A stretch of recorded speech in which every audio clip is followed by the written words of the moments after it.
ओम शांति। तो बाप कहते तुम आत्मा ना अंगुष्ठी मिसल हो ना अखंड ज्योति मिसल हो, तुम तो स्टार हो बिंदी मिसल।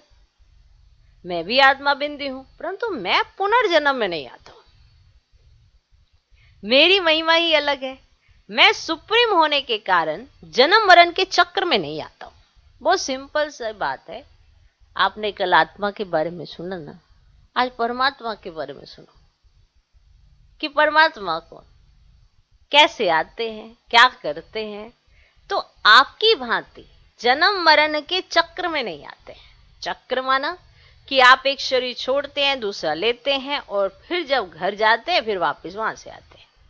पर आप चक्र में आते हैं तो पूरा चक्र पाठ बजाते हैं। तो बाप जो है वो चक्र के अंदर नहीं फंसते हैं। माना ऐसा नहीं कि वो आए हैं तो पूरा चक्र काट के ही जाएंगे, ऐसा नहीं है, क्योंकि वो जन्म मरण में नहीं आते हैं। बाकी सब, चाहे धर्म स्थापक को हो, चाहे दूसरे धर्म की आत्माएं को हो, चाहे कोई भी को हो, सब के सब इस चक्र के अंदर आते हैं। धर्म स्थापक भले आए धर्म की स्थापना करने अर्थ, फिर उन्हें जन्म लेना होता है, ऐसे उन्होंने पाठ बजाना होता है। लेकिन एक बाप ही है, इसीलिए उसे बाप कहा जाता है। उसे बाप भी क्यों कहा गया? क्योंकि है तो वो आत्मा ज्योति बिंदु की तरह।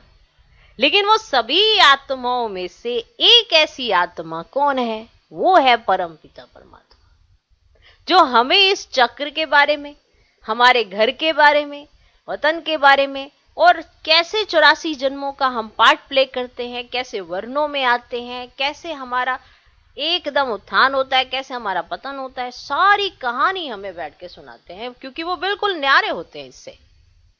वो सिर्फ हमें देख रहे हैं, हमें जानते हैं, पहचानते हैं, लेकिन हम ना देखते हैं, ना जानते, ना पहचानते। फिर वो आके अपनी पहचान देते हैं, तब कहीं जाके हमें कुछ समझ में आता है। और फिर जैसे पहचान मिलती है, कई बार हम मुड़मुड़ी हो जाते हैं, पता नहीं क्या समझने लग जाते हैं खुद को कि हमें कुछ ज्यादा ही ज्ञान है, तो बाप के भी बाप बनने निकल पड़ते। तो ये मूर्खता भी कई बार कर लेते हैं। लेकिन बाप कौन है रियल में, इसको समझने के लिए जानना होगा कि हम जानते कैसे हैं। हम तो बाप के द्वारा जानते हैं ना, और जितना बाबा ने हमें बताया है वो सब यथार्थ सत्य है। उस पे ये सवाल उठाना कि ये क्यों है, क्या है, कितनी बुद्धि है मनुष्य के पास, उसी बुद्धि से वो जज करना चाहेगा परमात्मा को। परमात्मा तो आके बता रहे हैं ना कि मैं कौन हूं, कैसा हूं। ठीक समझा? ओम शांति।